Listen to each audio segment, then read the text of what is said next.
Testing, testing. You need some more? You can get closer. Oh, okay. You can get close to the mic if you want to. Yeah. Or you can bring the mic to you. You ain't got to too close. Testing, testing. No, I'm gonna give me some more of that. Testing, testing. Oh, okay. This is all for you. Okay. I don't want you to be uncomfortable. Your neck be down and shit. Can you hear me? Testing, can testing. You hear me? Yes. All right, you can hear me back.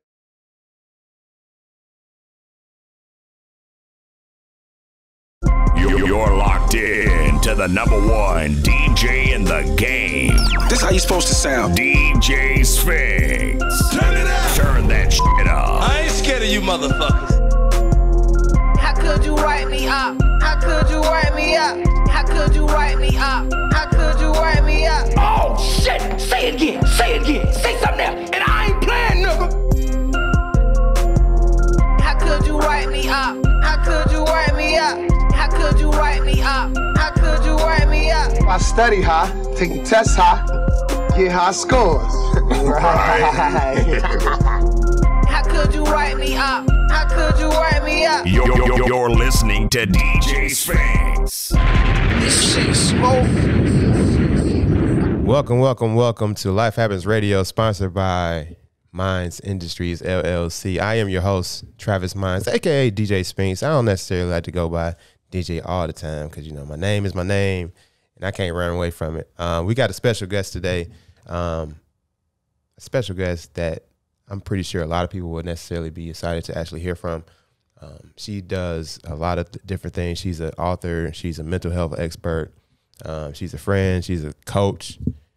She's anything that you necessarily want to be. She's also a business owner, entrepreneur, holds so many different educational pieces. I'm not even going to tell you everything. This is Miss Andrea Bird. Say hi to the people.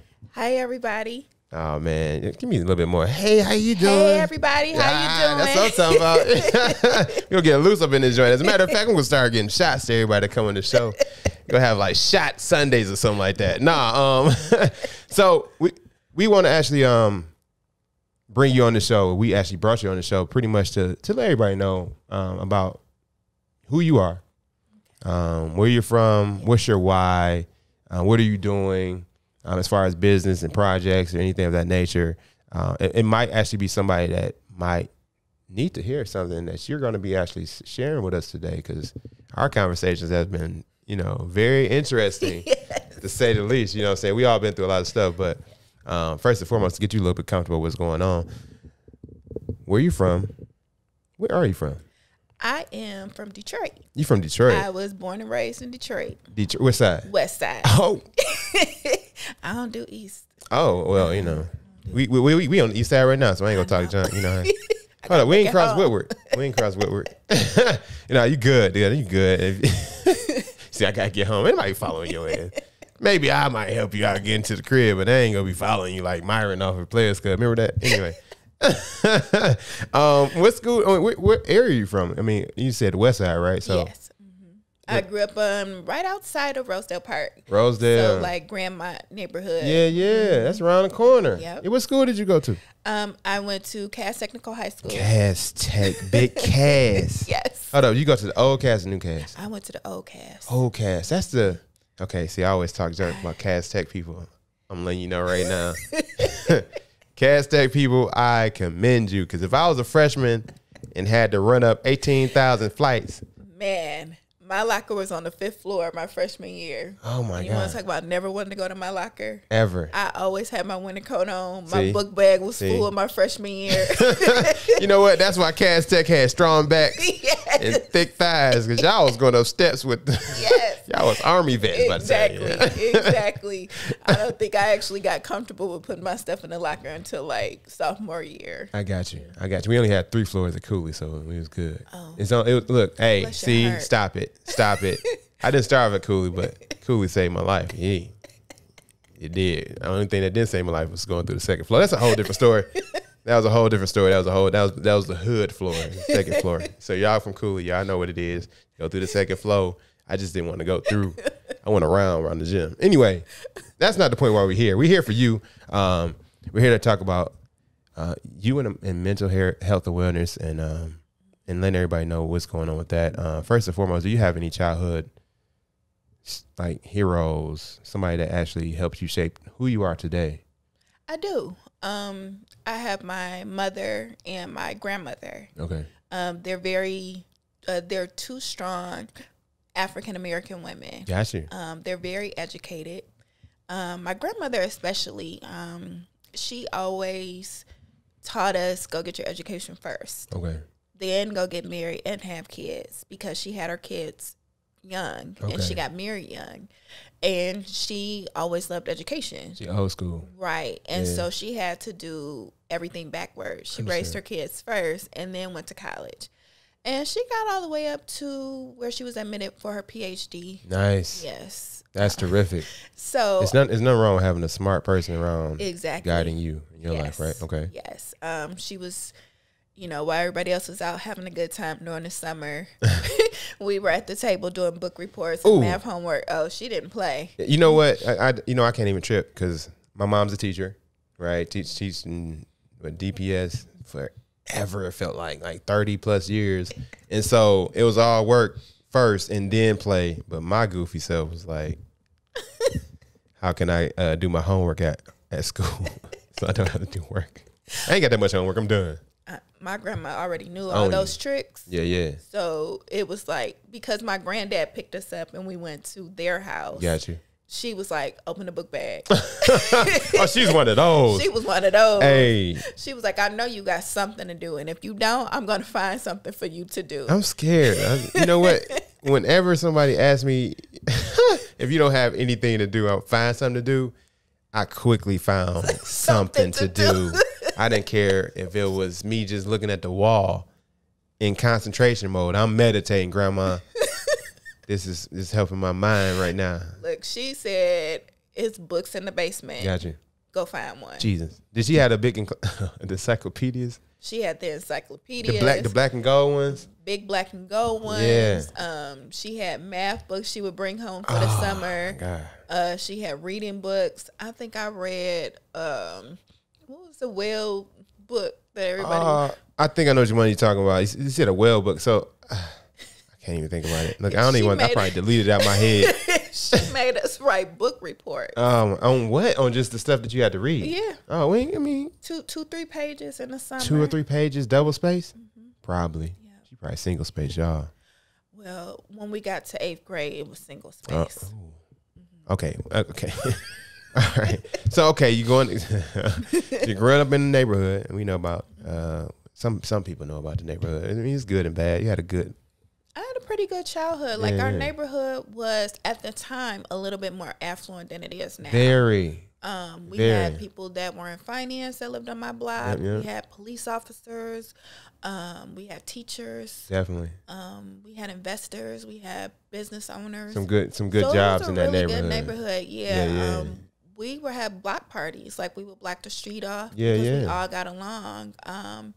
It didn't go downhill until I graduated high school. That's usually when when all the kids leave out the neighborhood. That's when everything changes. That's cool. I mean, it is what it is. So in high school, you're pretty smart. You ain't had no choice. I didn't. You had no choice. My bad. I know you're pretty smart in high school, but at the same time, being smart in high school, did you already have a certain type of plan? Like, was it like a high school? I'm just going through high school, having a good time. Do you have any plans to go afterwards? Was it one of those things in which they had that structure for you to go?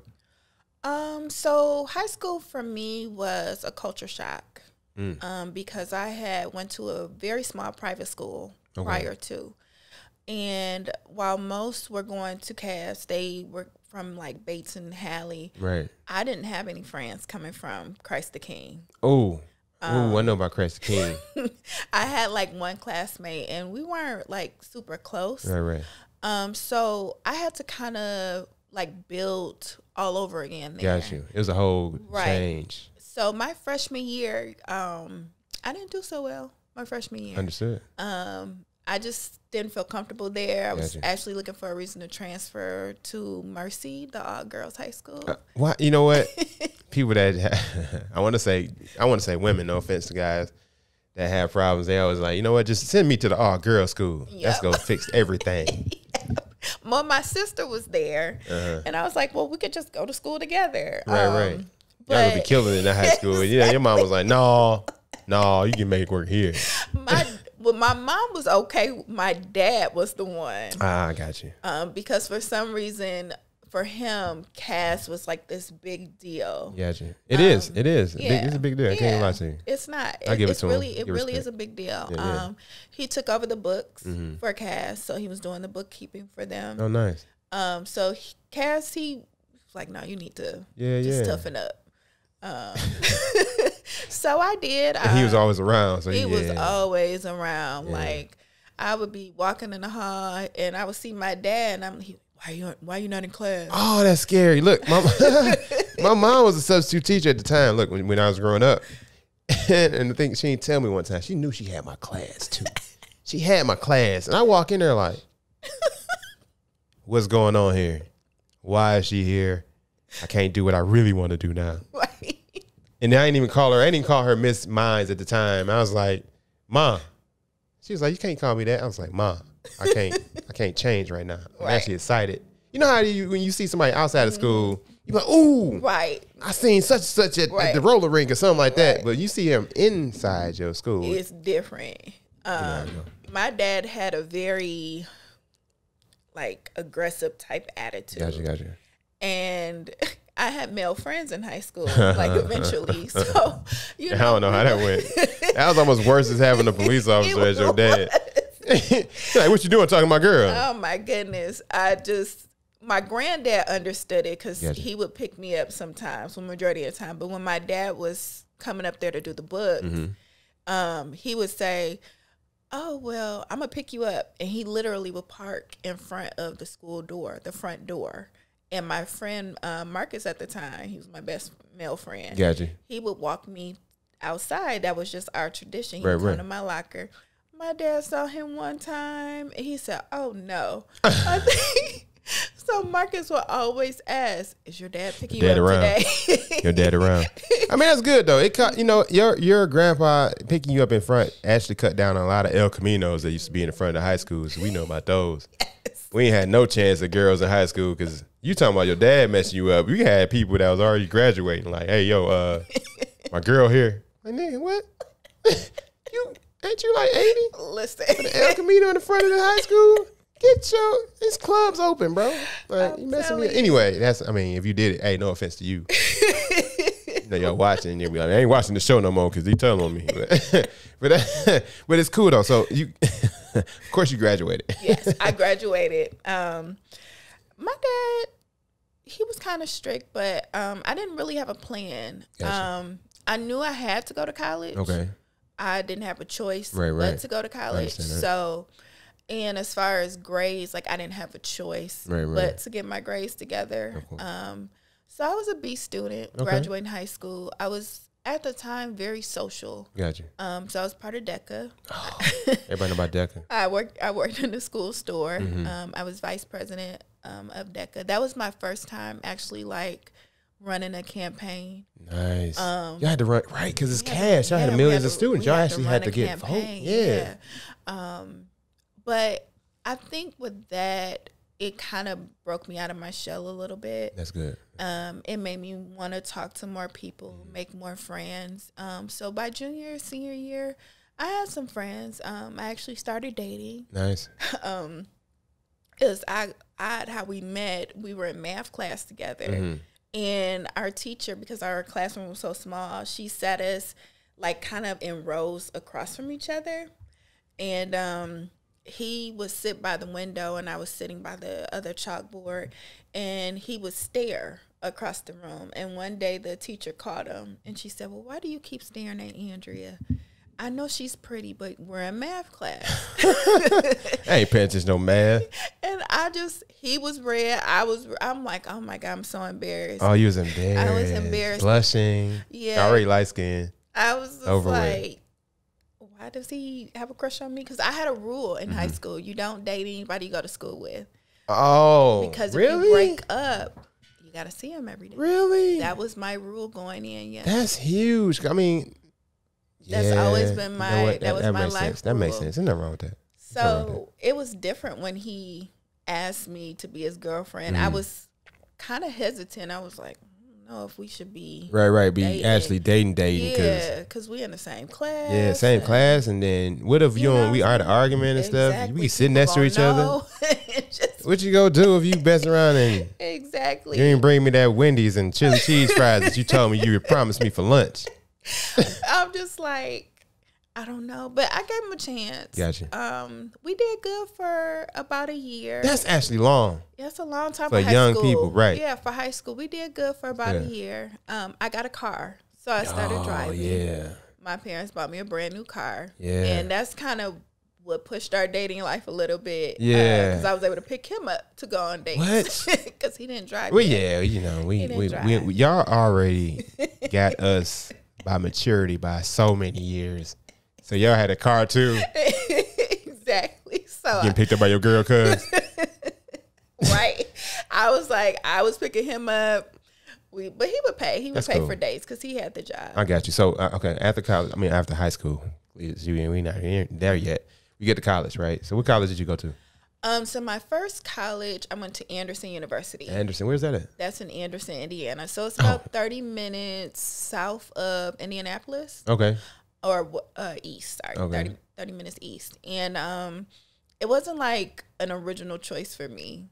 That's different. It's very different. They must have had a hell of a program. Well, I grew up in a church. Okay. So they were part of the Church of God network. Okay. And because I was deeply rooted in the church at that time, Right.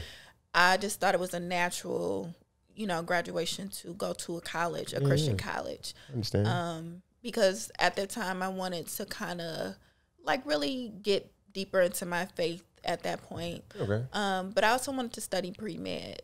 I wanted to be a doctor. Okay. Nothing wrong with that. So their program was okay. I had met with the admissions counselor. He was a director of this choir that they had called Fruit of the Spirit. Gotcha. And so I had gotten to know him because my cousin was part of the group and she went there. Nice. They offered me a partial scholarship.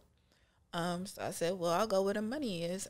Yeah, because not many people actually outside of sports or something they actually specialize in get a scholarship anyway. So exactly. Yeah, cut that off mine. So I went. I did get into other colleges. I had gotten into Eastern. I had gotten into Wayne State. Eastern? I had gotten into Xavier University down there. Yeah. Is that a black college? The one in New Orleans, yeah. That's one you was going to go to? Yep. I had got a late admission, but I was admitted into their pre-med program. Wow, so pre-med was huge. Yes. Okay, so did you have where did you end up at, like, ultimately? Ultimately, I ended up at Eastern. Eastern, okay. Yes. Okay. I ended up transferring back home. I had a support system there. So Of course. Of course, it wasn't like a immediate transfer. I ended up going to Henry Ford Community College for a year. Okay. Never wrote that. I didn't do well in freshman year of college. We all had our bumps and bruises. So yeah. Trust I me. had to get them grades up. Yeah. I was scared of I don't know if these Eastern cats listen to me right now, but I was super scared of actually effing up because at the orientation they said, look around you.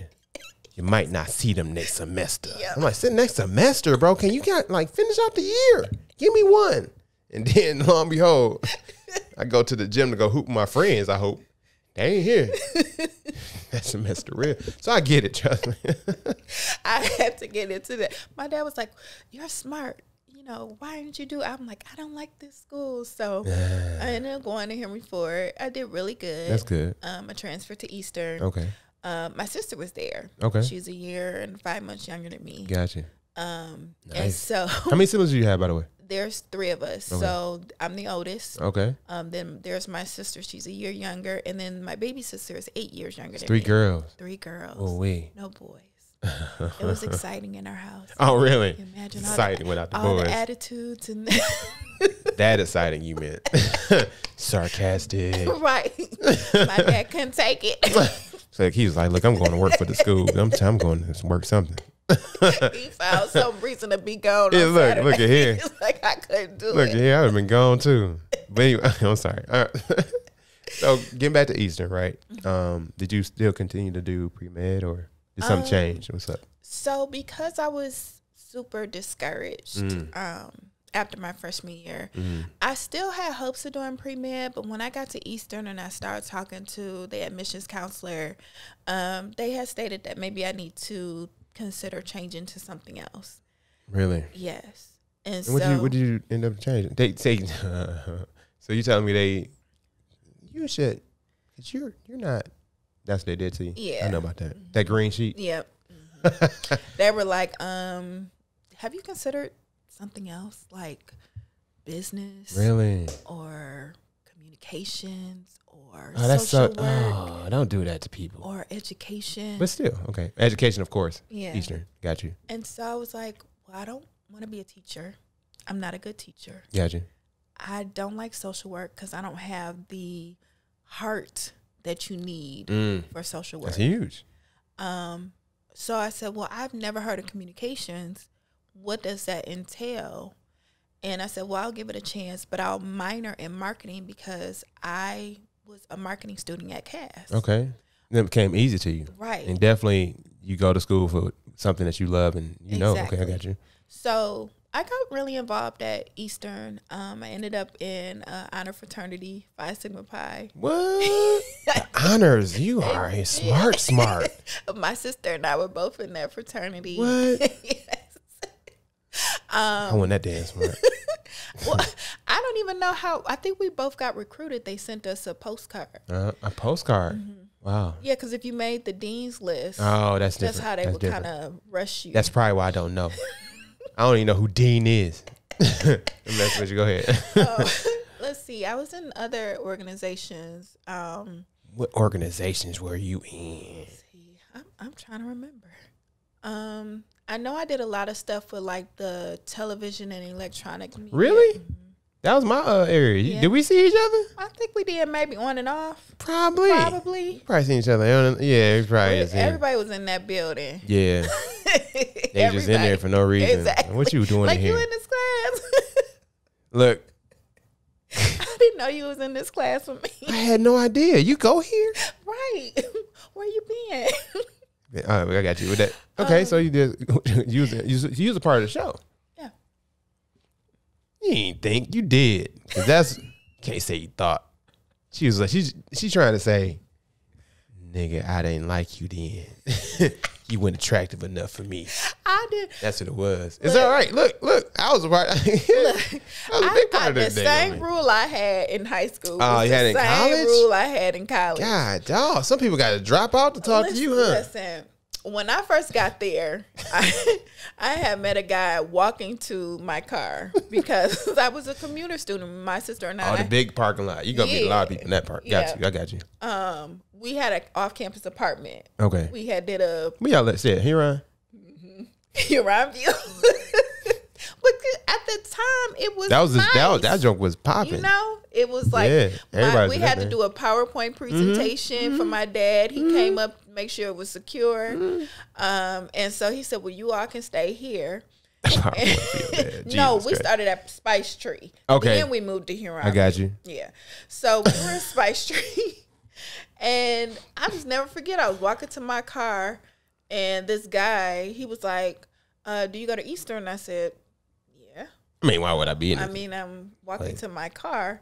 He's like, "Oh, well, I play basketball here." And I was like, instant red flag. Because I was like, I don't date athletes. No, that's not really a red flag. She said red flag because y'all ain't going to the league anyway. That's what it was. I'm messing with you. I was like, I don't date athletes. I said, well, it's nice to meet you, but I'm not interested. And I just kept walking to my car. Well, he found me on social media. Hold up. What social media was back then? I just want to say it because we're not the youngest birds out here. But we're not. What social media you had? So I believe it was MySpace and Black Planet at the time. Mm-hmm. MySpace and Black Planet. You're right. Definitely. So I believe he found me on Black Planet. Yeah, Black Planet, everybody had the pictures on exactly. there. Exactly. And the music. We were all like technically, like computer people. Yes, we were developers. And Cass didn't even realize that. We really were. Yeah, Cass don't even realize that. You actually had a side hustle and you didn't even know you was missing out on money. Exactly. That was crazy. Yep. Okay, so you went to Eastern. What was your major? You said, what did you change to? So I graduated communications and marketing, and then I minored again in electronic media because I decided to stay in an extra year. Okay. I just couldn't figure out what I wanted to do. And so I was like, I'll just stay in an extra year and try to figure something out. Did you join anything else in college other than the fraternity? So I tried to participate, in some other stuff. Yeah, I got you. Other stuff? Yeah. So, some other stuff. Yeah, other stuff. I had, I would hang out, so I would go to the parties, that were there. I got you. We understand what we got to do. Some people. When I graduated, I took 6 months off. Okay. I worked at Eisenhower with everybody else. Man, you know what? I'm gonna stop because it's not about me. Even though I probably had the best paragraph to tell you why I could work at Eisenhower and how God loves us. God loves you too. And they said, nah, you too holy to work here. I couldn't get in Eisenhower at all. That's what's up, though. It's lit. Well, my sister got in first. Okay. And then she referred me, and that's how I got in. I got you. Because they weren't going to take me at first because I didn't major in anything like social work or nursing or anything like that. So they didn't think that I would get any benefit from it. But I needed a job. So they offered that ticket. So I did that for about 6 months. I met a guy. Okay. He was from Jackson. Okay. He was at a party I went to. And I was like, well, I've never seen you at Eastern. What school did you go to? He didn't go to Eastern. He was just there. Well, that fits your criteria right there. So we gonna fall into. We're gonna talk about that real quick. Guess where I met him at? Where? Papio's. Jesus Christ. You know what? I love our Eastern women. Sometimes we make some funny ass choices. I mean, I used to see so many people coming in there like, "It's my boyfriend." This nigga got a gun with him. Like we in college, bro. We not gonna take it from me, bro. Like we see you, bro. I was like, why am I at Papio? Anyway, you silly. We ain't gonna even do that. We ain't gonna go in that joint.